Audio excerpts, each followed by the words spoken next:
1, 2, 3, clap. That was a hard clap for Yeah, me. you look like you clapped early.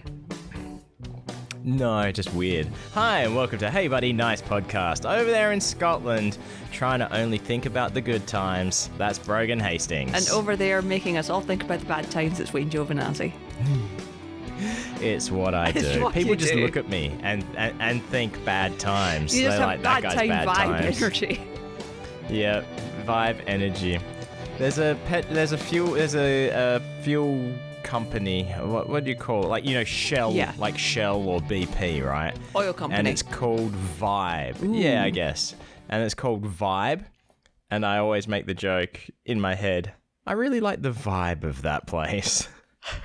It's a terrible joke, and I hate myself for it. Yeah, as you should. Yeah. Maybe we should talk about why I couldn't clap properly. Oh, yeah. I forgot that there was Yeah. anything wrong with you. Well, no, that's not Yeah. true. I remember Yeah, there's look, stuff wrong with you, look, but what it's did just you a do? bandage, so you can't see it. Well, let me preface this with another story from work. So there's a newish guy. I assume he started when I went away to America. Mm-hmm. And because they needed someone to fill, but they're always hiring people as well.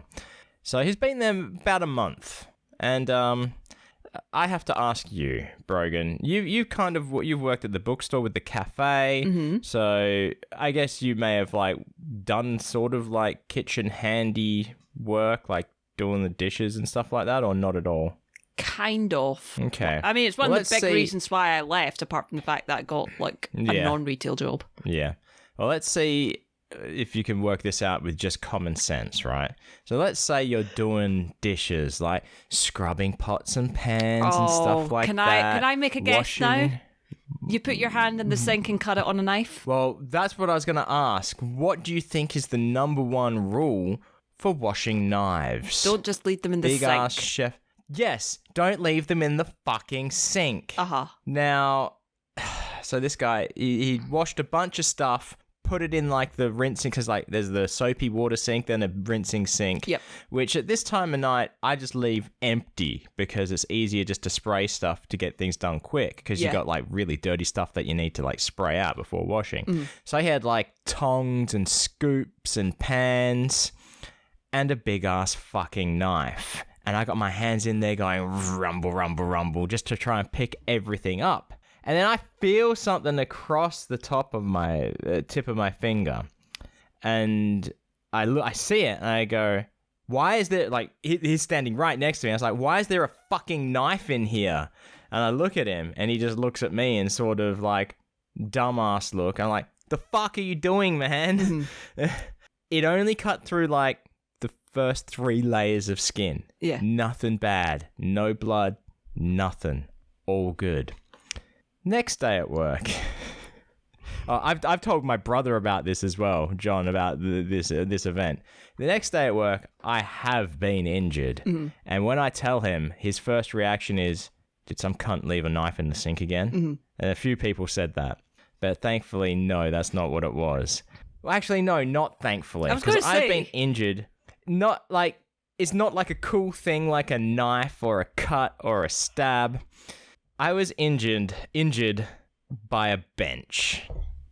Ah, them fucking benches. What happened? Fucking benches. Fucking benches. I've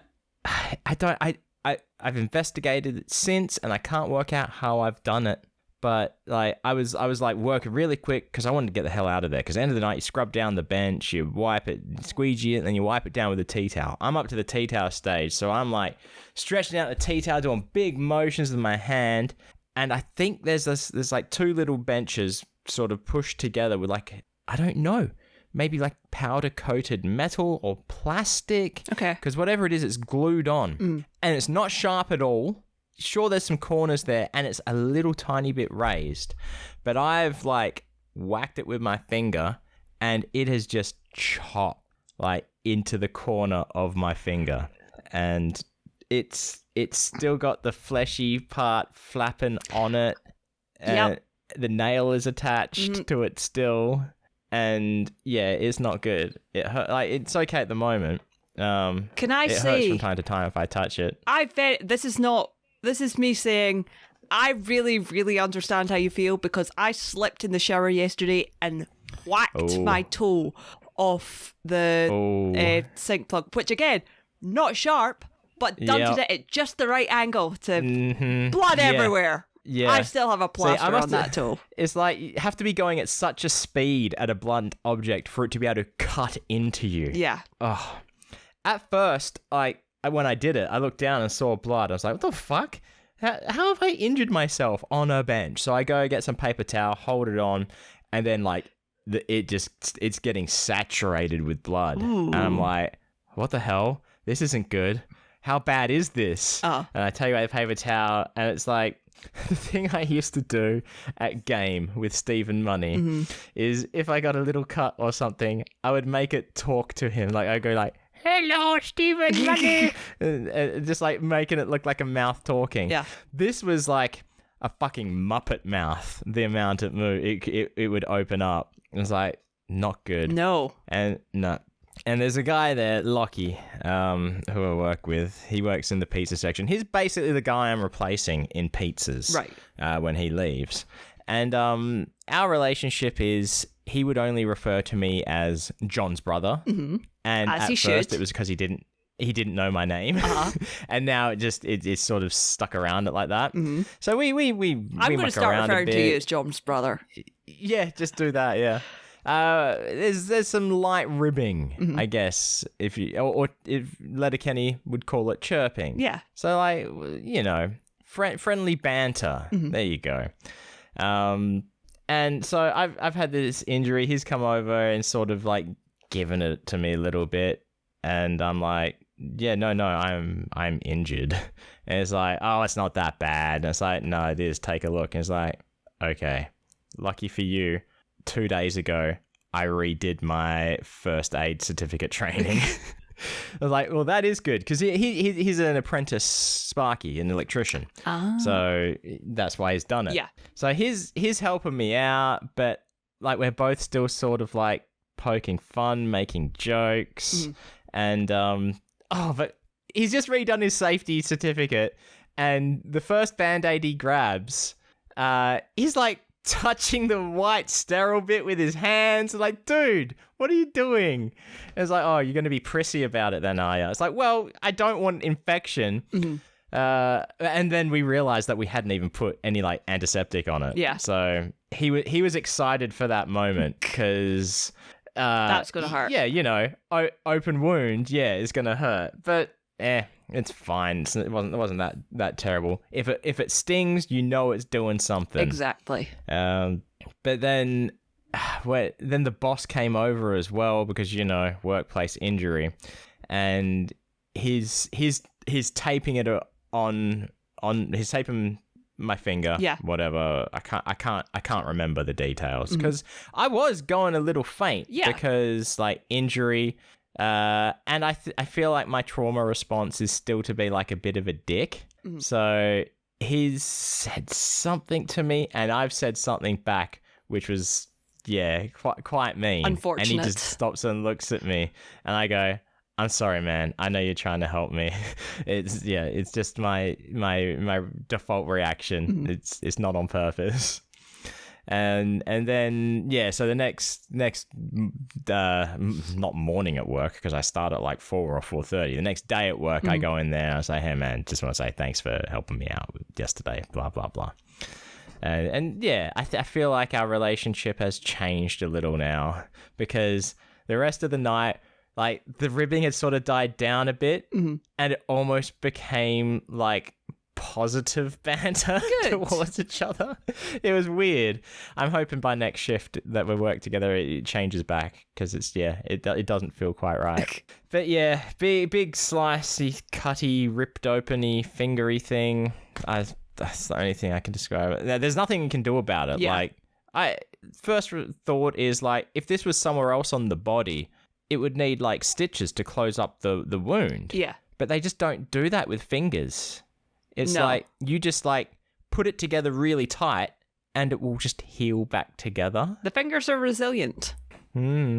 Resilient, unlike... Oh, yeah, I guess they're kind of like the inside of mouths and eyes. Yeah. Yeah. They just heal fast. Maybe we're just like starfish at our fingertips. Yep. And it just grows back. But if I lose my fingertip, a whole new me will grow from that fingertip. I was going to make a really mean joke there. Do it. That's what we're here for. Can we try that and see if you grow a better personality? Okay. I thought it was going to be something along the lines of, we don't need nor want two of you.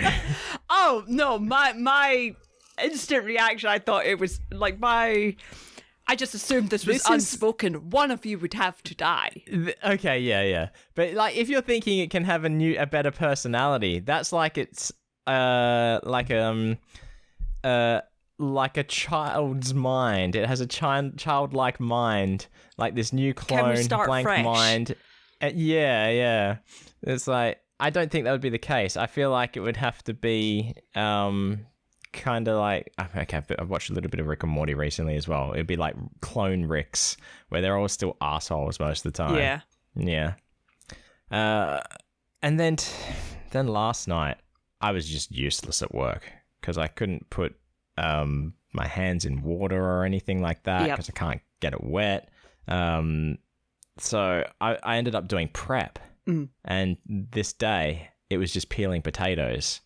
And so I've got my finger wrapped up and I've got like this blue... They literally just call them finger condoms. Yeah. Finger condom on my finger. And so I can't grip the potatoes very well to try and peel them. Mm-hmm. And I could only find like the shitty peeler that we have at work. So I'm just struggling. Yeah. And struggling, dropping potatoes.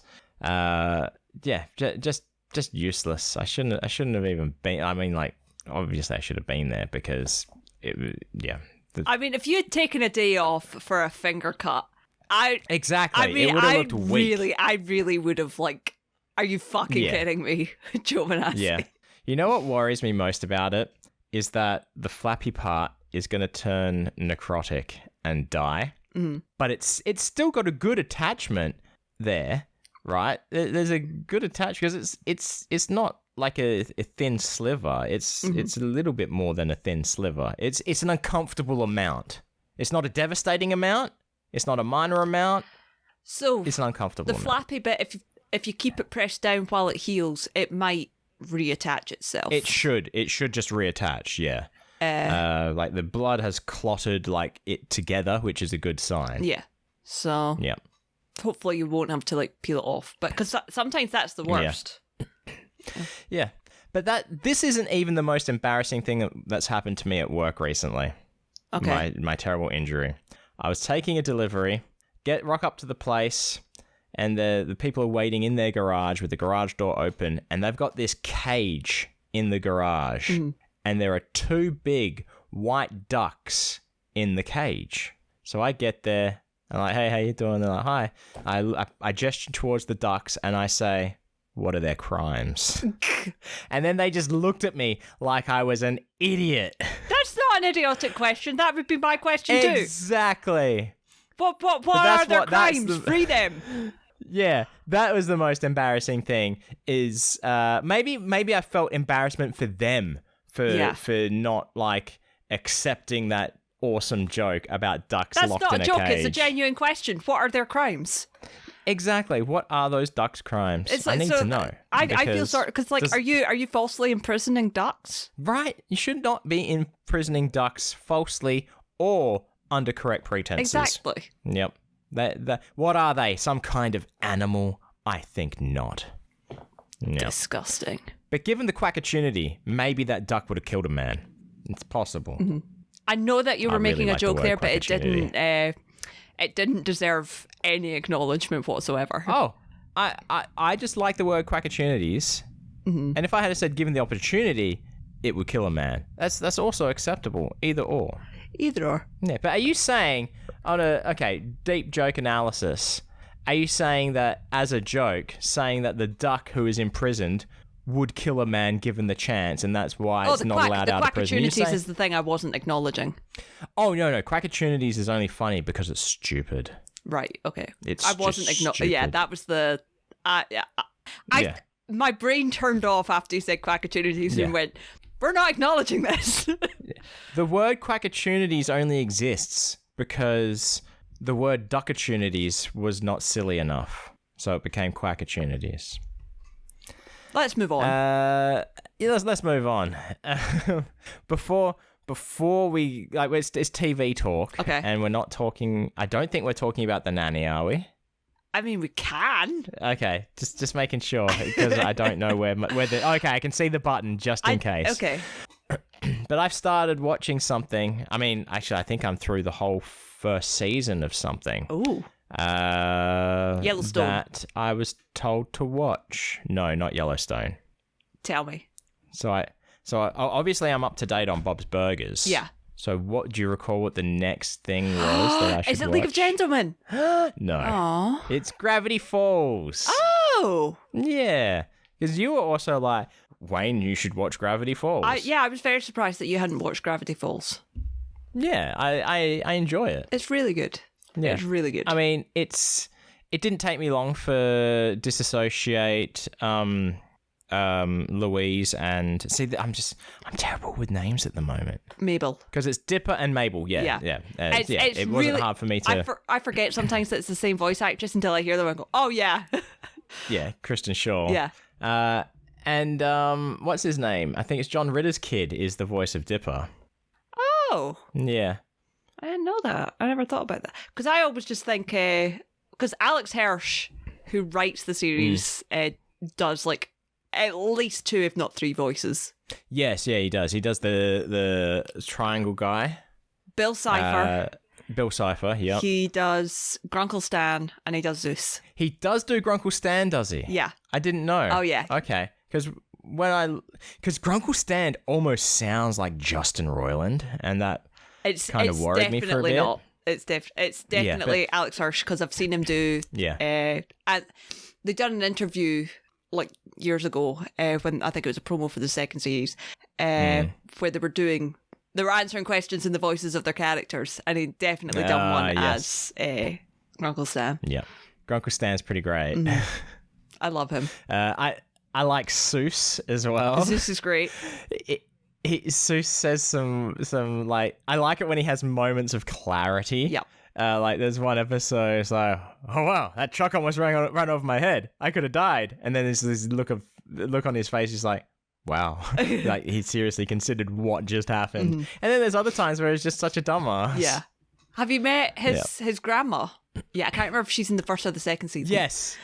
Yeah, first season, because that's the Little Gideon plot where he gets the Little Gideon. Oh God, where he gets the shack. Yeah, where it's okay. I vacuumed the wall now. It's where she said, talking about going to heaven. He's like, so you can be with Grandpa, and she went, no, he's not there, and looks down. Yeah, love it. It's definitely like it's on Disney. It's a Disney Channel thing. Yeah. But it's not 100% a kids show. I think there's a lot of cartoons that are like that have a lot of jokes for adults and that would fly over kids' heads. I think give credit as well though to kids, just like to any audience. But no, watching it, there's definitely times I'm like, wow, that is very Invader Zim. Yeah, which is a compliment. Yeah, like either the style of writing or like a creature or something like that. Yeah, what I will say is Justin Roiland is in Gravity Falls, but as a character that, like, guest appearance character. Not even a B character, I think. No, he was the time traveler. Yeah. Yeah. I think Bending Blending or something. Blending, I can't remember. Yeah, something like that. That Blending, sounds correct. Whatever it is.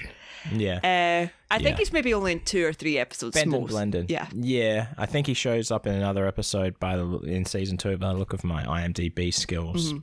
Because I would still have to look up some voices that I recognize. Yeah. So. There's some good voices in. So have you finished season 1? I believe so, because Grunkle Stan is the big reveal of Grunkle. I mean, look, it's an old show, so spoilers. Have you done the sort of karaoke zombies episode? I don't think so. No, he's just gone down into the secret lair. Okay, karaoke zombies episode is the first episode of season 2. And I fucking love that episode so much. And as soon as you see it, you'll know exactly why. Okay. It was an episode made for Brogan. Okay. It sounds like a episode made by Tina from Bob's Burgers. Do you know, possibly. There are less butts than Tina would like, but yeah. But enough zombies? Enough zombies. There might not even be zombies. I don't know. I'm only judging by the description that you've given. I genuinely, it's been such a long time since I've seen that episode, and I'm like, I actually want to go back and watch this now because it's so good. Yeah. I like the theme tune as well. I mean, again, it like the show definitely it took a couple of episodes for it to grow on me. I still enjoy Bob's Burgers a lot more, including the theme tune of Bob's Burgers, but I like the theme tune to this as well. I like the fact that Gravity Falls has 2 seasons. And it has a very defined arc across those 2 seasons, which makes it incredibly rewatchable. Because it's like, you're watching, 50 episodes, and it's a whole story. I do want to rewatch some stuff, because I don't know if the whole thing was worked out before, but there are callbacks, like things happening in the background. From like the time travel one, for example. Were they actually in those episodes in the background? Need to watch it. So not even just that. I don't know about that stuff, but there's stuff that comes up in like season 2 that you can see in very early season 1. Yeah. You know. But definitely gonna finish it off. Yeah. Only a season left. And then I'm thinking maybe Adventure Time, because I've never seen all of Adventure Time. I mean, this in the nicest possible way. Good luck with that one. Because it's like 8 seasons. There's 8 seasons. And I started watching Adventure Time maybe around weekly, when it was releasing weekly. Yeah. Around season 4. And there were some weeks that I would go and watch an episode and I'd be like, what the fuck was that? I definitely feel you there. There's a good chunk of episodes around the 4th and 5th season where you're like, what the fuck is this? Yeah. I've seen a lot of Adventure Time. Yeah. I've started it twice. Yeah. Probably gotten through maybe 4 or 5 seasons. Yeah. I don't know if I could watch. I feel like it's the kind of thing where I'd have to look up which characters were in certain episodes and say, right, these are the episodes I want to watch. And then just watch them that way. Watch them in order. Avoid everything with Lemon Grab. And not just because it's Justin Roiland. I just fucking hate the character. Do you really? I always like Lemon Grab episodes because nah. I love the Shriek. I love that so much. I hate it. Honestly. 1 million years dungeon. Can't stand it. There's a Lemon Grab episode that I watched and I was like, that was weird. That was really weird. Yeah. But like the first episode he's in is really funny. Yeah. It's just the character I don't like, that's all. I get that. But then there was a season finale of something that I think aired just today or yesterday that we've already watched. So last week. Wednesday. Oh, okay. I just don't watch it until a Sunday then. I guess. Yeah. So should we play spoiler music for this? I feel like maybe we should. It's still new enough. End of an era. Yeah. Yeah, okay. Hey, I'll push the button. And nothing happens. There it is. Go. Spoiler music. I mean, we already spoiled a couple of episodes talking about it. Should we turn off the spoiler music before we say what we're spoiling? Oh, good idea. No. Yeah, we'll say what we're spoiling, and then people can decide to stop listening or fast forwarding or not. Don't stop listening. Just turn down your volume so you can't hear it, because we need that playthrough rate. That's all. But it's Inside Number 9. We talked about it in bonus content, basically, where we spoiled some stuff. But this is the final episode of the final season. Yeah. So, 9th season. I still think it should have been 9 episodes. Yeah. But I get it. I was shocked. I didn't realise that. I forgot that the last week's episode was episode 5, because what was the episode again? Curse of the Ninth. That was the 9th sympathy thing. Yes. I didn't realise that was the 5th episode. I was like, oh shit. Yeah. And then I really liked this episode. I didn't know where it was going. And obviously it took me a minute to realise. Because obviously, the first thing in your mind is like, I genuinely thought when it started that it was going to be all the characters from previous episodes. The second I seen Catherine Parkinson, I was like, oh, we're going back. Right. I was like, I'm sure she's been in an episode before. She was in the first episode. Yeah. Yep. So was Tim Key. And then, yeah. Well, that's why they were the opening characters. That whole first section with her going into somewhere and then opening the door to see him. That is the first scene. Oh, yeah, that's what I said as well. It's like, is this going to be like the first episode where everyone's just getting into that closet? I've wondered if it was that, or and because it was Club 9, all the doors were March number 9. I was like, is this some kind of purgatory thing? Yeah. How long did it take you to realize? And when was the moment you realized what was going on in this episode? As in what the deal was. I think when Catherine Parkinson started talking about the Amazon series. Okay. And I was like, okay, cool. It was the moment that someone said something along the lines of, have you seen Reese about? And I was like, Reese? Maybe Reese Shearsmith is playing himself? I think that was slightly after, where and I was like, that's definitely. Yeah. And as well, if I hadn't, and I think I was kind of like, maybe they're doing something with it. I don't know. Maybe all the actors are in purgatory. Maybe everybody's dead. But the minute where I was like, that theory is 100% shut down, is where Reese is like, we only did that in 3 episodes where everybody's dead. Like, yeah. I was like, oh, okay. I do like where he says how every episode's a flop anyway, or something like that. Every 4th episode is like meh. Yeah, I was like, which is kind of self-aware. Yeah. I mean, you can't write, 6 perfect episodes. No. It's not going to be. And I think the only drawback with Inside Number 9 is the amount of times where I've sat there and I've thought, this plot deserved longer.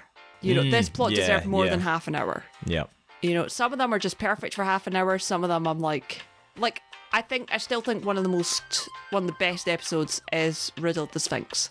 I fucking love that episode so much. You have to describe the episode to me so I remember. That's the crossword one, where 2 professors, this woman breaks in, and he sort of is like going to poison her, and then she poisons. It's all. Oh yep. And then it turns out his daughter, kind of thing. Yeah. I love that episode so fucking much. I think one of my favourite episodes... Well, I mean, now one of my favourite episodes is The Escape Room. But I think this is almost the perfect episode where they break into someone's house. Yep. And there's just no dialogue at all. Night out because or good night out or something. Yeah. Quiet night in. That was it. Quiet night in. Yeah. Oh, that is and good. I'd almost forgotten about it until it was shown on the package in the latest episode. That's a good one. The last episode. Bernie Clifton's dressing room, also pretty perfect episode. Which one's that? Double act, where. Yes, double act. Yeah. But I will say the most perfect episode, and this can never be recreated. And for anybody who didn't watch it live, I'm gutted. Deadline. What do you mean watch it live? So, Deadline is the Halloween episode where starts off, and it was supposed to be their. So the episode was like, we're doing this live, right? So they start off, and you can tell. I remember sitting watching it. I was like, the camera quality is so crap, and then it kept cutting out, and the BBC woman is like, I'm sorry, I don't know what's going on here, and I'm like, okay, what the fuck? And I remember at the time, and there's like still posts from me, I'm pretty sure on Tumblr or something, being like, I'm so gutted for the boys, blah blah blah, and then I went back and I went, oh shit. I'm not having any recollection of this at all. Inside Number Deadline, right? Deadline, yeah. Okay, let me see. When Arthur finds an old mobile phone in his local graveyard, he makes the mistake of trying to contact the owner, but some mysteries are best left unsolved, and as Halloween draws near, Arthur is plunged into a nightmare of his own making. I just don't remember it. You wouldn't remember that episode, because that is not... They never got to...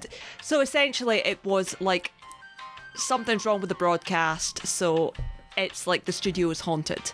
So the Okay. cameras keep cutting to like Steve and Reese being like, oh, for fuck's sake. You know, he's like, I'm going to text Mark. Yeah. I'm going to tweet this. And Reese is tweeting, because it's live, it is still live. Reese is tweeting Yeah. in the episode and it appears on Twitter at the same time. And it's basically like the boys die. And I think Reese like took like 2 months off Twitter to like sell that I'm dead.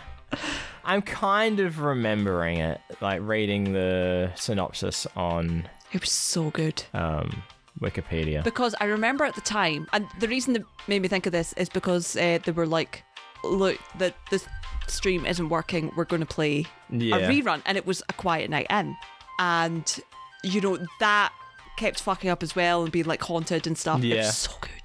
So fucking good. You know what episode I don't like? What? The one where Lee Mack is hosting a new 3x3 game show.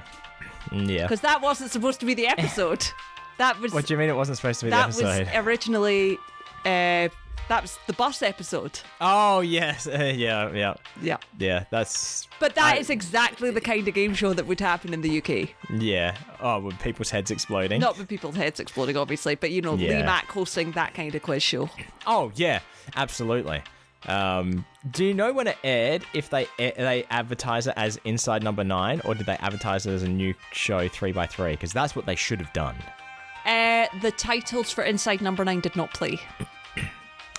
Yes, but like, you know how if you're watching TV, you push the guide button and it will tell you about the TV show that's on. I don't know because I watched it on iPlayer.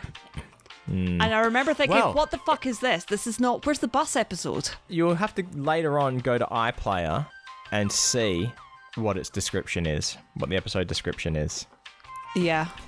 Not right now. Yeah. Do it later. Yeah. I know that on iPlayer it is listed as 3x3, and I remember being like, what the fuck is this? Yeah. I think on availability, it's not even called Inside Number 9. So yeah.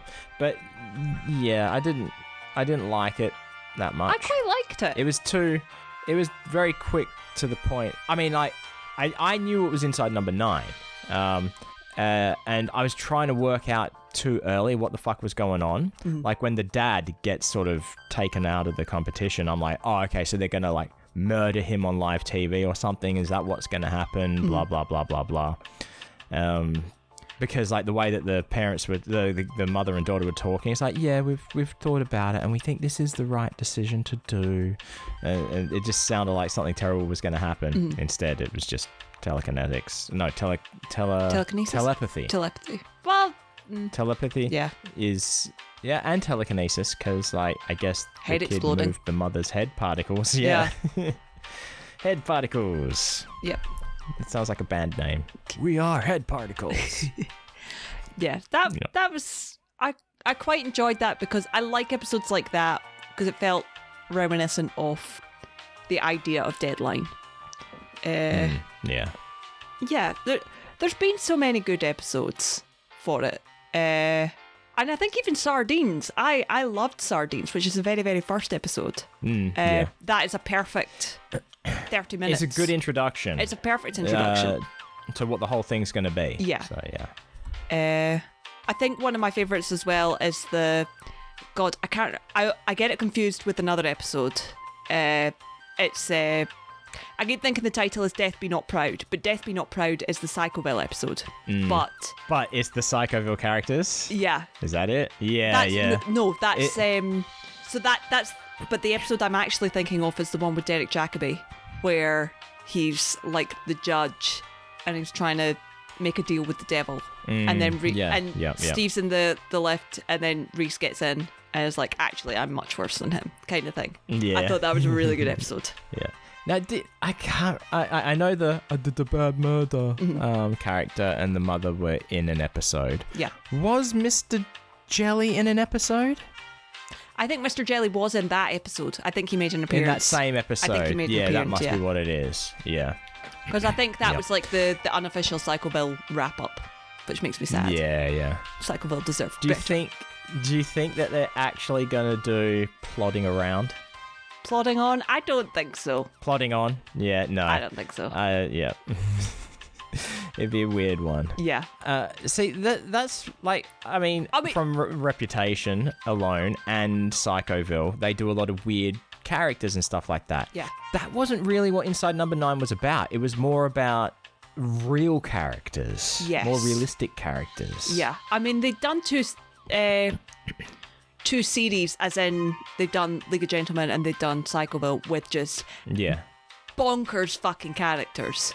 Yeah, insanity. So it was a nice change of pace to see them do it series. And I will say, if they do Plodding On, and I would say I don't really want the buses as a series because I don't really like Robin Asquith. That I don't even know who he is, but no, it was a joke because it was very much. Yeah, it was like everybody asked for this. Yeah, kind of thing. It's like The Goodies or something like that. It was shot like it was an old show. Yeah. So, I would like. I mean, if they did do like a detective series, I'd kind of be here for it because it could be interesting. I can't remember what the series name was, but Ray Shearsmith did one where he was a detective with Alex Kingston.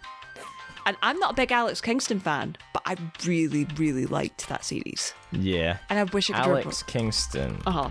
Who is that? Oh, yes, River Song. I was going to say Elizabeth from ER, because I'm far more cultured than that. Okay, whatever. I really fucking hate River Song as a character. Oh, yeah. I fucking hate her. Yeah. Yep. But there was a series she did with Ray Shearsmith. Yeah. And it was so good. Ray Shearsmith. I think I like Ray Chasing Shearsmith. Shadows. Chasing Shadows. Chasing Shadows, I had one season that deserved better. Oh, one season. See, that's always annoying when a show gets one season that's really good and then just disappears. Yeah. Because sometimes I don't realise that, it's just been cancelled by the network. I think to myself, why have they decided to stop making this show, these fools? They should have kept making it. Mm-hmm. But yeah, I think I like Reece Shearsmith more than Steve Pemberton. See, sometimes I think that, and then I see Steve Pemberton and other stuff, and I'm like, oh, I love you too. Yeah, exactly. I go through phases, but Reece Shearsmith is just a grumpy, old, bitter little man, and I love him. Yeah, but it's like watching this last episode of Inside Number 9, I feel like they've tried to add some genuity to it, some genuineness. Because like there's points when they're talking about like their friendship and it's like hell, I don't have many real friends.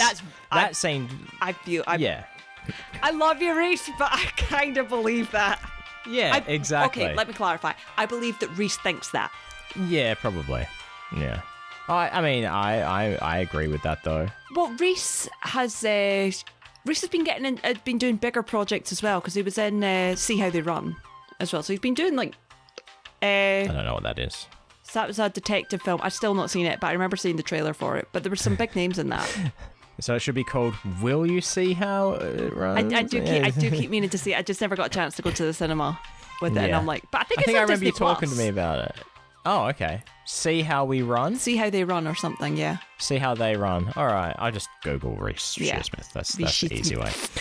Yeah. For the longest time, I couldn't remember who was who based on which name.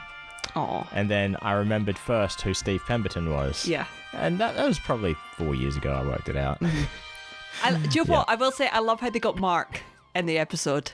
Mark Gatiss. Mark who? Who was that? So Reece phoned Mark on the... Oh, yes. Sherlock. Yeah. Yeah. Because that is the third acting member of the League of Gentlemen. Yeah, okay, gotcha. So they were kind of like... That's why he was calling him. Okay, yeah. I think my favourite part was when I think it was Tim gets back into the cubicle and was like, ugh, can't stand that Catherine Parkinson. And then who was in it? The end, Catherine bloody Parkinson. Yeah, I'm Catherine Parkinson. Yeah. Sorry, Amanda. Yeah, that's it. Catherine. Yeah. But then in the credits, opening credits for on the buses, Catherine Parkinson was that was a good shout. Good one. I like that. Yeah. Where are we at? Oh wow, we're already at 42 minutes of talking. Can you believe that? That's mad. But what about? I still want to talk about this. You need to watch League of Gentlemen. I will. I love I've seen League of Gentlemen live. I loved it so much. It was so good. And Yeah. I remember I'll definitely watch it. my first exposure to it was, I remember when I was a kid going to the cinema and seeing a trailer for the movie and laughing so fucking hard at the trailer and being like, I don't know what this is, I don't know what the context is. So I watched the film before I watched the series. Yeah. I was obsessed with that film so much. Oh my god, so good. Yeah, no, I'll definitely watch it. I kind of want to rewatch Psychoville as well. So do I. I feel like not giving ourselves more projects that that could be a side podcast. Side podcast of talking about television shows. Yeah. Cord cutters, hey? Where we rewatch the works of Mark Gatiss, Reece Shearsmith, and Steve Pemberton. I can't say Reece Shearsmith properly. But there's multiple Reece Shearsmiths. So it's because... So we go through the phone book, we find the first Reece Shearsmith, we call him up, it's like, hi, is this Reece Shearsmith? It's like, yeah, it is, what's it to you? Just wondering what you do. I'm a plumber. And we talk to him about being a plumber. And then we call the next Reece Shearsmith. And we call, it's like, hello, is Reece Shearsmith there? It's like, oh, I'm sorry, no, Reece Shearsmith died. I am his widow. It's like, oh, so sorry, ma'am. And then we just hang up. You wouldn't ask the widow what she does? Anyway, the reason I do that is because there's a bit in Is her name Reece Shearsmith? You know, I mean, it could be. I think Reece Shearsmith. Reece. Hey, no, Reece is, I think, a gender-neutral name. It is. Anyway, my point being, the reason I do that is because in the film, he's on the phone and he's making fun. He goes, "This is Mr. Shearsmith." Oh, so it's on purpose. It's like a Jonathan Brogan Hastings. Brogan's Hastings. Yeah, but I did it for so long that sometimes it just slips out. Yeah. I have to say, there are some characters from Psychoville that I can't stand. Mm-hmm. And I wonder if that's by design or if it's something that they think is, like, hilarious. I wouldn't be surprised if it was by design. Because some of the characters from League of Gentlemen are horrific. Yeah. Genuinely horrific. Okay. Good to know that that's the case. Like, good watching. But unlikable. Yep. Yeah. I mean, it quite often these characters make other characters better, I think. Yeah. So yeah. Like the mother to I Did a Bad Murder. I just can't remember character names. She's such a great character, but such a bad human being. Yeah, that's it. Yeah. We got anything else to talk about Shearsmith Pemberton, or are we moving on? I think we're moving on. I will probably rewatch League of Gentlemen very soon. Okay. But cool. The spoiler music already ended, but now I'm pretending to push the button so it ends because I added in post anyway. All right, let's see here. Segues. Gee, Brogan, have you got any sports-related talk? So, it's baseball season, as we know, and a couple of Big Bear's games have been... So Big Bear, for people who don't know, is Chris's oldest. Mm-hmm. And Chris the Microscope. And some of Big Bear's games have been live streamed. Oh. Yeah. Just by Chris on his phone? Or? No, like officially live streamed on an official app. So it was like Big Bear's games live. And I'm like, send me the link. Nice. That's cool. So the first time I watched it, it had no sound. But it's funny because I'm like, which one's Big Bear? Is it 27? And he went, it's 27. And I was like, yes! Yeah. Fucking knew it. So you didn't get to hear the crack of the ball on the bat.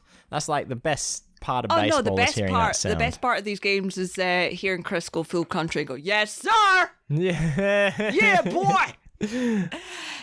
So no, I didn't hear that for the first game. Sometimes I just get excited and I need to shout. I'm supporting my boys. My boy! But the second one was the other day, on Thursday, and it had sound, and there was this guy in the crowd, and all you could hear was, woo! Oh, God, woo! Ric Flair? Like, proper. What the Ric hell? Flair! That's exactly what Chris said. Yeah. It was amazing. And honestly, at first I was like, this is annoying. And then after about the third one, I'm like, this is fucking hilarious. Did you join in? I did. I couldn't If help I was it. there, I probably would have joined in. It's like in mild person. echolalia, so every time he did it, I had to woo back. Yeah. And I ended up messaging Chris, and I'm like, is he rooting for the Bears or the bad guys? They went the Bears. And I'm like, good. Yep. I Yeah. feel bad every time I woo. Yeah. That was fucking hilarious. But So echolalia, what do you consider? What that is just like repeating something that you hear, or being susceptible to something that you hear. repeating something that you hear, echoing, essentially. So Okay. it could either be repeating or it could be like, you say the first line of a song and I have to finish it, kind of thing. Yep. Okay. Because I got something to say about that after you finished your bit. So it's not so. Usually when it happens to me, it's very, very mild. It's not. It doesn't have to happen every time, but there's quite often that it does. Yep. So I watched the show Evil, and I'm not going to describe the setup or anything, but there may or may not be demons and stuff like that.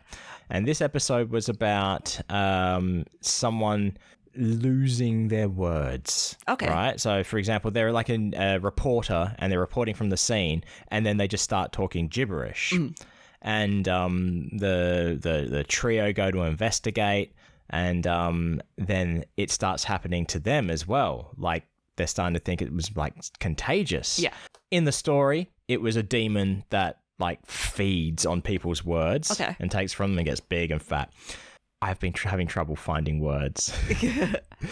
So, it like, for example, there's this, I've been at my job, a few months now. There's a guy who I know his name. I've talked to him so many times. I've said his name so many times. It just doesn't exist in my head anymore. And I heard, like, it was like all of last night at work. And then as we were leaving, I heard his name. I'm like, of course his name is blah, blah, blah.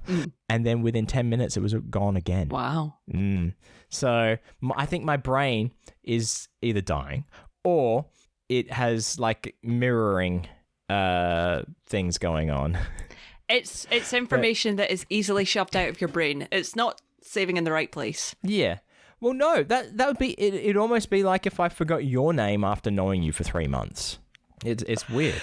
But then I was thinking about it, like, people who mask a lot are very susceptible to mirroring. So there could be that, because it was, I because it was like not a great night at work, I felt like I was having to mask up and pretend. I also had to be in charge, was the problem. Yeah. Because there was a new guy there covering for his brother who broke his collarbone. Yep.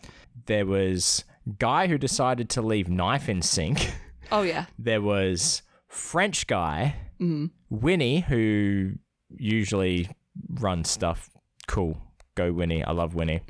Was off for whatever reason. And then me. So I felt like I sort of had to be taking that role as well. Yep. And I just looked in the camera, and you see my knuckles? Yep. Did I tell you potato knuckles? Did I tell you that's what it was? That I got. You didn't tell me. I kind of assumed that at some point you like busted your knuckles. Because that's peeling potatoes. Yeah, that's what it was. Like, because I couldn't work out the way to hold it and blah blah blah. See, I'm finishing a story, so I'd hold the potato on the cutting board and then like strike down with this shitty peeler, and I'd be like, "Yep." Hitting the chopping board every time. And a chopping board is porous. It's rough. So, yep. Potato knuckles. Yep. Okay. Where are we at? I've not got anything else on my list except for, like, Disneyland talk. Did I have something else on the list? No. Magic! I did. Magic. Yes, that's right. I didn't write that down. Yeah. I went to... we talked about it in bonus content. We did, slightly. Yeah, I went to a Commander night. Well, what I thought was a Commander night. So, there's a game shop that's like a 5-minute walk from my work. So, I'd been in there last week, as in at time of recording. I had, got a couple of Magic things and been talking to them. I could see there were some people playing Commander. I was like, do you do a lot of Magic stuff? And they were like, oh yeah, we've got a casual Commander night. And I'm 100% convinced they said it was on Wednesday. Went in on Sunday last week because there was supposed to be a draft event, and I was talking to them. but it would have cost me 30 quid to get into the draft event for like a few hours, and I'm like, it's not worth it at this point. So, brought in. So I didn't know what to expect because I've never been to any kind of Commander. Commander is a game style of Magic, for those who don't know. Okay. Where you have one card as your commander that can be put in play at any time, and the rest of your deck. So I brought in all my stuff, and which is like 2 big fucking boxes of cards plus my deck. Yeah. Lugged that into work. Cool. And I thought, I'm going to double check before I go here because I'm paranoid. So I went down to the shop at lunchtime on Wednesday and was like, is the Commander night still on? And she just looked at me and I was like, oh, okay. Ooh. She's like, I'm going to check. She's like, I don't think it's we do anything like that. Like you've offended her. Her by saying Commander night. She just looked at me like she had no idea what I was talking about. She's like, I don't think we do anything like that. And I was like, okay. She was like... It's like you asked her what the Ducks' crimes were. Exactly. So she went and asked a guy, and apparently it's on Saturday nights. I was like, oh, cool, glad I checked. But as I was leaving, one of the guys who obviously worked there, he was dealing with... like Warhammer stuff, so he had the big table set up and he was helping folk with that. He kind of caught me as I was going out. He was painting minifigs. He was actually teaching them how to play, which was kind of cool. I could hear bits and pieces of it.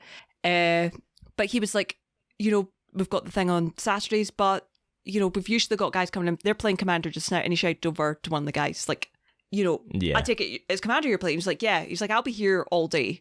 I was like, well, you know what? I brought my stuff into work. I might as well. I was like, I might come down after work and have a game. So that's what I did and took all my stuff. And that was really good. Now, bearing in mind, I've never played that format of Magic before. I've played a few games of Magic when I was in Vegas, but Commander needs a specific set of rules. So in regular, you can have up to 4 copies of a card in your deck, as long as it's not like marked legendary. In Commander, you are only allowed 1 copy of a card per deck. Ooh. Which makes it harder to build in situations like I was, where I was like building it with booster packs. So you need a variety of cards. You need a variety of card. And you can only... So there's 5 colours. There's green, red, black, blue, white. Whatever card you pick as your commander, you can only have cards of that colour in your deck. Oh. So the commander I picked was green, so all the cards I could have in my deck were green. There's a card I'm waiting on coming in that is green and white, so I can only have green and white cards in that deck. So, this sounds like an annoying game mode to play, just like with friends. You'd think so. It sounds like it's set up for a specific tournament kind of play. Well, kind of. It's traditionally played with like 4v4. No, or 4 players against each other. Yeah, 4v, like all versus all kind of thing. So, but it makes it interesting because it means you really have to think. You can't just add 4 copies of one card that says... So there's one card in the game that Elijah played when we were in Vegas that was basically, you have no maximum hand size, and if you get 13 cards in your hand, you win the game. Oh, wow. Right? I ended up... So that pissed me off because he beat us with that. So I bought 3 copies of that and put it in my deck in Vegas. So, but obviously you can't do that. So, and there's certain rules around it. You really have to think about what you're putting in your deck and stuff like that. It's very interesting. So we played a game of that, and bear in mind, so this deck I'd only built when I got home because I was using stuff I had at home as well. And I almost won. I was like 1 turn away from winning, and it was only because I didn't have anything to deal with a thing in another guy's deck called Artifacts. If I had destroy all artifacts in there, I'd have fucking won, hands down. Well, now you know. Well, that was the thing, and because I said to the guys, I was like, "Look, I've never played this style before. This is the first time I played this deck." And the guy who'd been there at lunchtime, Dan, was like, I've got some stuff that would be really good in your deck. So he laid some stuff out. He's like, this would work really well. Here's artifact stuff. And he's like, you have all your stuff with you. Do you want to do a trade? I was like, absolutely. So he looked through some of my stuff. I looked through some of his. And the reason I haven't been back is because he was looking through my stuff. He's like, he pulled out one of the artifacts. So it's like a mythic rare. He's like, this is worth a bit of money. So I'm going to trade you quite a few things for this if you're okay with that. It's like, yeah, sure. I'm not putting it in my deck anyway. Okay. Yeah. It all ended up, I was very happy with what I got and what I traded. All right, so you think you got the value for the card? I'm quite happy that I got value for cards. And it was like, before you bring all your stuff again, I would sort your collection out and like tuck away some of it, because some of them are worth quite a bit of money. Wow. Okay. And I have one card that's currently valued at £30. Which, for a piece of cardboard. Yeah, exactly. You know. Yeah, which comes in a $12 pack. Exactly. It's no Black Lotus, which I checked on the value site is currently sitting at 18 grand. Oh, my guess was going to be 10. 10 grand. 18 grand. I think 17,888 or something. And that's GBP, folks. No, I think that was dollar. That's US dollar, folks. Yeah. So I was like, oh no. Which, to me, people who are buying that card are like serious collectors, have been doing it for a long time, because that card is not legal in any style of play. So you're not buying it to play it. You know, it's a fucking good card. It's the having. Exactly. Yeah. Exactly. But I enjoyed it, and I will go back. I just need to finish cataloguing my collection, which is taking a while. So are you keeping them in boxes and like cataloguing like a flip, or are they going into sleeves? So the common and uncommon ones, which are sitting maybe about like 20 to 35 pence or cent, whatever. Got them in big boxes that have like 3 sections, and they're all in that way. And the ones that are rare and mythic, ones that are rare are weird, unusual, like borderless or variants or stuff like that. That's one of the reasons why I'm really into Magic, is there's a lot of variants, and as a comic collector, I fucking love like variants. Comics, yeah. Some sort of and I've got a folder which has my expensive ass cards in it. I'm not expensive. I'm expensive for me. The ones that are like the top, like worth over £10 or whatever, or the ones that I'm like, I'm not trading. No. So yeah. But did I show you the sleeves I got for my deck? Look at this. They got doggos on them. Got doggos. Oh, it's what's his name again? Mincemeat? No, what's the dog's name in Fallout? Dogmeat. Yeah. Because they did a Fallout crossover. Is an operation. They did a Fallout crossover, and now they've got Fallout stuff, and I'm like, dog meat. Yeah. And I'm like, I don't have the dog meat card. I will see how much he is. I genuinely prefer buying singles. One of my favorite things to do during lunch or after work is going into like Forbidden Planet and sitting there with the big fucking boxes of singles and just flipping through them. Hang on. You're telling me that you go looking for hot singles in your area? That's exactly what I'm telling you. Good job. That was a good joke. I'm glad you went for it. Mm-hmm. Yep. Perfect. That's the only kind of singles I'm looking for in my area as an asexual. Yeah. Yep. There you go. I'm on the precipice of a sneeze. I can tell. And it doesn't want to happen. Mm-hmm. Yep. We're gonna. Yep. Got to lay off the cocaine. Yep. No more ketamine and black pepper. Ground black pepper. Yeah. I have to stay away from all those things. Yeah. There you go. Unless you're in a bathroom at the inside number 9 after party. Exactly. Yeah. That's it.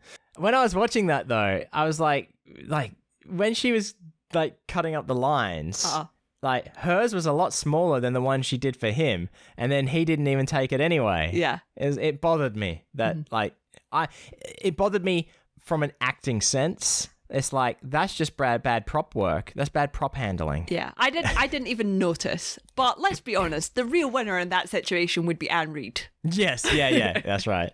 Okay, so where are we? Okay, we're at about an hour. So yeah, I've only got like sort of, travel stuff again. Mm-hmm. Even though we're out of Vegas Recap 2024, that was a 3-parter and it lasted 2 weeks. Mm-hmm. And the third part was late because I injured my finger. That's my excuse as to why. And I didn't know what day to put it up because we had a Wednesday and a Friday, and then it doesn't matter. So this is something that I forgot, is traveling on the plane, right? Mm-hmm. So you know the sort of things you're not allowed to have in your carry-on luggage. Yes. Knives, stabbing weapons, etc. Yeah. In my carry-on suitcase, not my backpack. No, it was my backpack because my backpack, whenever I go skating, I put all my stuff in there. Mm-hmm. There was my skate tool for taking the wheels off my skates, which is like I'll send you a photo later and we'll post it on the socials, but it's like a very long, skinny Allen key with like a T up the top that you could hold, and it sticks out like Wolverine claw. Oh. You could stab someone with that. That didn't get flagged at all. Wow. Going through any security checkpoint. Wow. And it really should have. Yeah. On the way back, I had to put it in my checked luggage just to make sure. I think some airports are like that because I know that I got through Edinburgh. I got through Glasgow's security fine and then got stopped at London because there was a bottle of deodorant in one of my cases. Oh, and I was like, why did Glasgow not pick this up? It's like, because it's fucking Glasgow. Because they don't give a fuck. Yeah, they don't care. If you're gonna destroy us, you may as fucking well. I assume everyone in Glasgow is depressed. Yes. I mean, you've seen the Oompa Loompa picture. I have, yes. Very depressed. And then, like, leaving the airport, had to go get a car rental. And this was from somewhere I'd never rented a car before. It was Alamo. Now, This isn't as dramatic as Chris's car rental story, which one day he'll be on to talk about. Yep. But yeah, went there. I booked it all through Expedia.com, the car rental, because it was the cheapest way I could do it. When I was like giving them all my details, like, yep, cool, awesome, all right, sorted. And then they said some words to me that I just couldn't compute. Okay. They said, have you got the paper voucher? I'm like, what? The voucher, the paper voucher, the physical paper voucher. I was like, sir, I've got no idea what you're talking about. It's like, well, when you booked this through your travel agent, they should have given you because they've used a voucher code where they should have given you a physical voucher. It's like, sir, I am a millennial. I do not use travel agents. No. I am of the age where I have to do all this. Now, of course, I'm not Generation Z. I'm a millennial, so I can't book all my flights on my phone. I still need a big screen. That's a PC/laptop job to book all important stuff on. Yeah. Right? Can't trust my phone. It's like I've done this on my computer, mate. It's Expedia.com. Surely you've heard of them. You're a car rental company. It's like, yes. And it's like, I don't know what to do for you. It's like, I don't know what to do for me. So he talks to someone and it's like, yeah, just don't worry about it. Just put it through. So it's like this guy, it must be a common occurrence.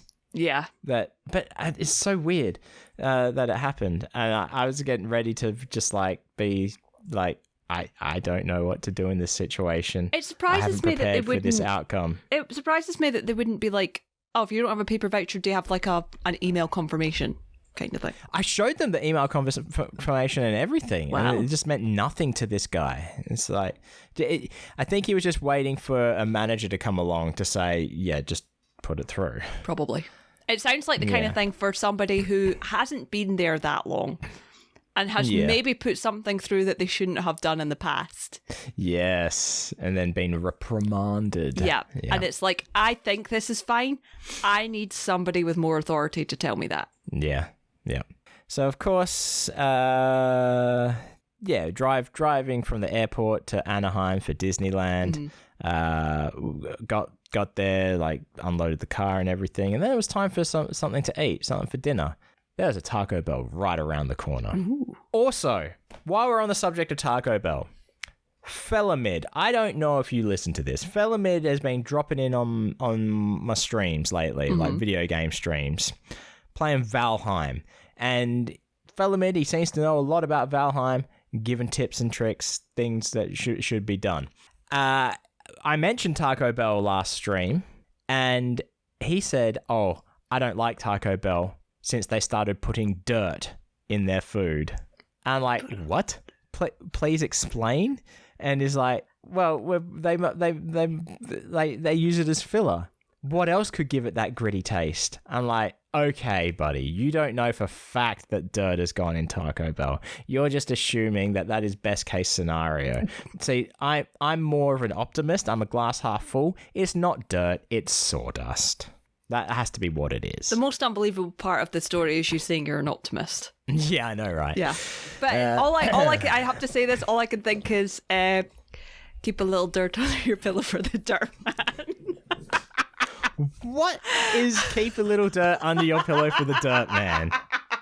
In case he comes to town. I don't know. It's a song that is all over TikTok, and I don't know how it started, and I don't know why, but it's just so fucking funny. Yep. Is it the same? Is it a song that gets stuck in your head? Oh yeah, and it's like it's become a meme to the point that I'm now seeing videos where this guy like holds up a bag and it's like brown stuff. He's like, "What the fuck is this?" And he's like, He's like, "It was under your pillow," and he's like, "No, Dad, put it back." And then you can hear the song start playing in the background. He's like, "What?" He's like, "It's for the dirt man." It's like, oh no, he's coming. I've had a song stuck in my head the last 2 days, and it is Carly Rae Jepsen, "Call Me Maybe." That's a good song. But Dave Acton once said this. Something similar to this, and I've misremembered it to something that I find funnier, and this is what is stuck in my head now, and it is, "Hey, I just met you, this is crazy, call your doctor, I gave you scabies," and that is constantly playing through my head. Just that. I don't know any of the other, I don't know the rest of the song, but no, Dave Acton once rhymed scabies to the song "Call Me Maybe." Fair enough. And I just, yep. Taco Bell. So we walk around to the Taco Bell around the corner, and we're looking to order on our phones because we don't want to talk to people, and they've got better deals on the online ordering stuff, right? So Kez ordered hers, I ordered mine, payment goes through, I look at it and it's like, fuck, this is like saved my cookies and shit from last year in America, and I've just ordered from the Taco Bell Cantina in Las Vegas. Oh, fuck.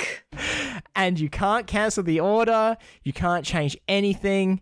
And look, some of it's come down. Look, some of it is definitely just who I am. Some of it is traveling for so long and then driving and stuff. Yep. But I was like, yeah, I had a Wayne moment. I had a very heavy Wayne breakdown over it. Yep. So I was extremely angry. I believe it. Yep. It was like, I'm just not going to eat. I've spent my allocated budget on food today. I hope someone claimed. Hopefully they called out Wayne's name multiple times at the Taco Bell Cantina at Planet Hollywood adjacent place, whatever.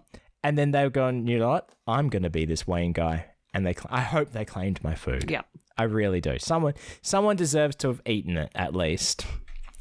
But then, the next night was we started Disneyland, and the first night was hanging out with Mitzi and his partner Mackie. Yeah. At the Star Wars night, and yeah, it was good fun. It was good to be able to go to an event at Disneyland, like a themed event. It was cool to hang out with Mitzi and Mackie as well. Because that was kind of the first time hanging out with Mitzi that wasn't a scoop related kind of thing, aside from like dinner and that. Yeah. Last year, and yeah, in a different environment. That's what I'm going for. Mitzi is such a Disney guy anyway. I bet it would be cool to go to Disney with him. Yeah, and because it's Star Wars night,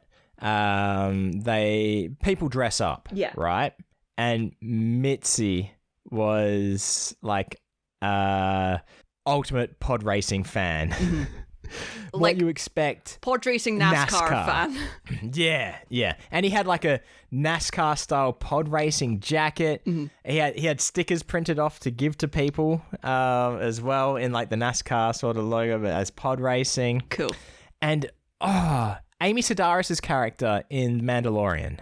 Okay. That's who Mackie was dressed as. I love Amy Sedaris. Yeah. Mitzi was wearing a mullet wig as well, by the way. I did see the pictures. It was so good. Yeah. It was great. But no, that was good fun. What did we do? Did we even go on? We didn't really go on rides. I think we just mostly walked around. Oh, we went on Space Mountain. Definitely went on Space Mountain. Sorry, Hyperspace Mountain during Star Wars time. They retheme it.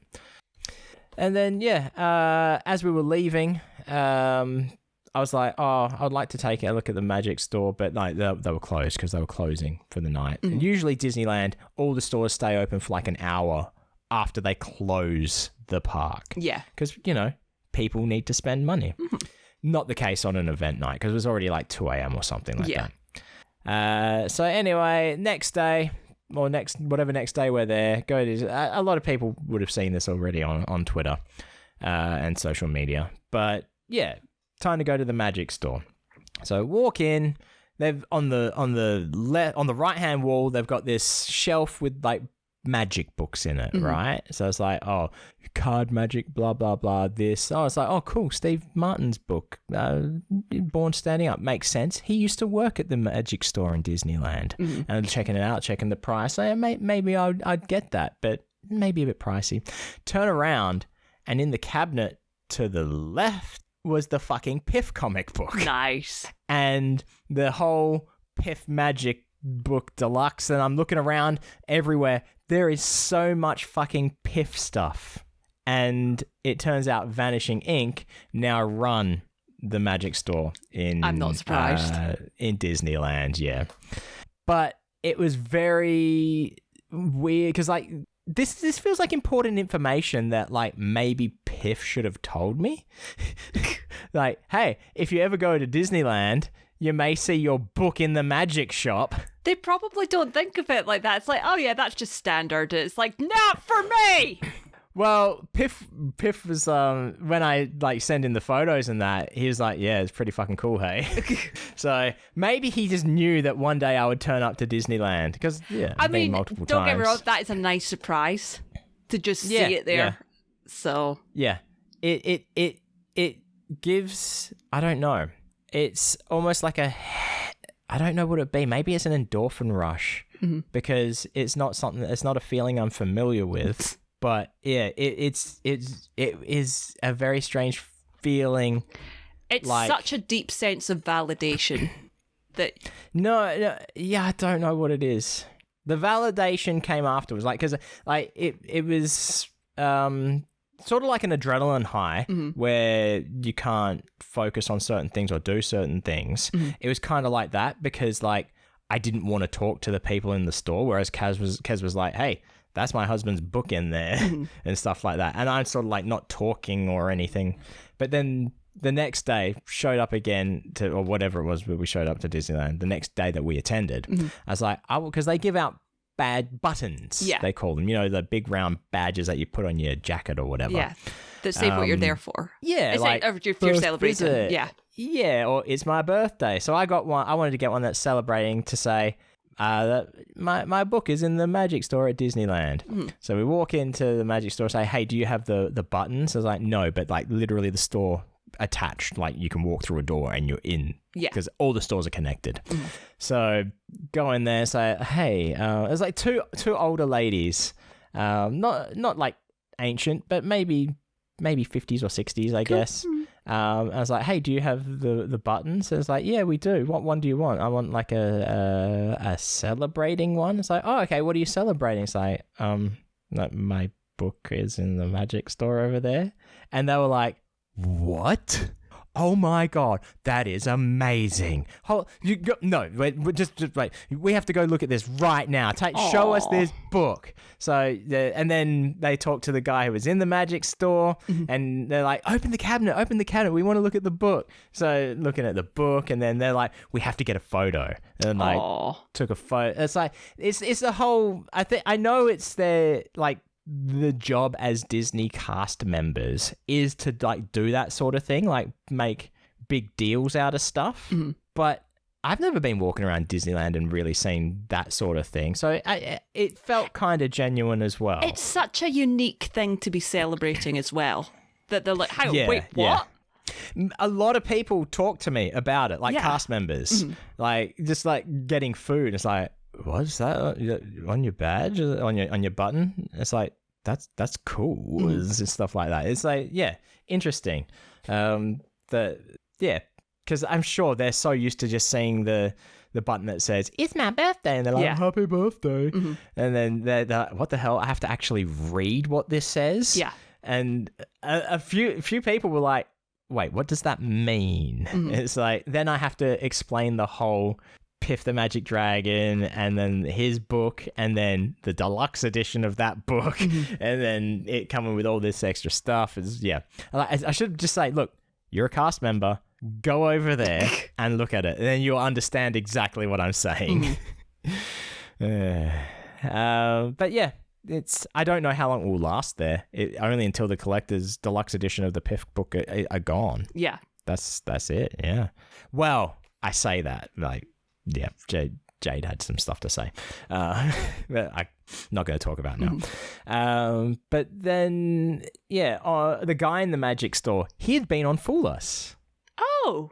But he was only like 21 years old. Uh-huh. So he was like 14 when he was first on Fool Us or something like that. It was ages ago. Or it was like under 21 for sure because he's only just turned 21. So he was in there in Vegas as a kid, like just in Vegas to be on Fool Us. Yeah. And then that weekend, he was also going to Vegas. Oh, cool. Yeah. Yeah, that was like Scoot Fest sort of started same time as us arriving for Vegas and that.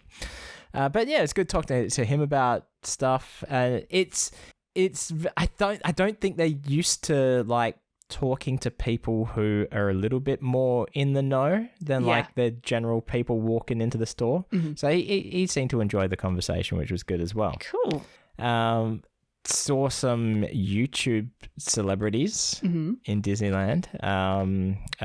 Ordinary Adventures, Peter and Kitra. Cool. Have you seen any Ordinary Adventures stuff? Possibly. I don't know. I know that I looked at a lot of Disneyland videos. Yeah. Last year before we went. Yeah, because there was a bunch of new food that was coming out that day or something. They do a lot of like Disney vlogs and like food vlogs and stuff about like food in Disneyland. So it was cool to see them. I'm not gonna lie, I much would have rather have seen the people from Magic Journeys, Janelle and McVie. Just enjoy their videos a little bit more for like Disney content at least. And then I've only got really one more thing to talk about, and that was I met a celebrity in Disneyland. Who did you meet? Bigger than YouTube celebrity. Okay. I met Doug the dog from the movie Up. Oh. Yeah. It was like, because it was still really early in the morning, so there weren't many people around. So this was at the Disney California Adventure Park side of things. So this is like, I forget what the area is called, but like, it's very woodsy themed, right? Almost like a camp place, like a summer camp kind of thing.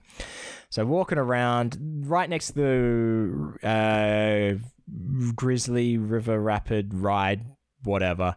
So everything is made of wood. You've got this big wheel turning in water, and it does feel like you're in the forest. Yeah. And then all of a sudden, we see Doug the dog walking by, and I'm like, it's Doug the dog! It's Doug the dog! And then Kez goes over and is like, oh, like, we were going to photo. It's like, oh, Doug just has to go, like, get a treat or something like that, but he should be back. And like, okay, all right. And I think they might have heard how excited I was. It was Doug the dog. So I'm like, all right, I just need to go pee. So I go to pee, and then Kez messages me, Doug is already back over such and such area, like, come here now. And apparently Kez was telling them, it's like, oh, my husband's so excited to see Doug and blah, blah, blah. So I got there and they were like, I don't know, I feel like they were treating me like I was special needs or something like that, just like with my reaction to like seeing Doug the dog. I mean, I've only seen the movie Up once. What? I just like Doug the dog. Yeah, right? It's just something that I latched onto from it. I've seen that movie quite a few times because I remember. Actually, yeah, you're right. No, I have seen it a few times. I remember it coming out when I was in high school, and me and my friends talking about it.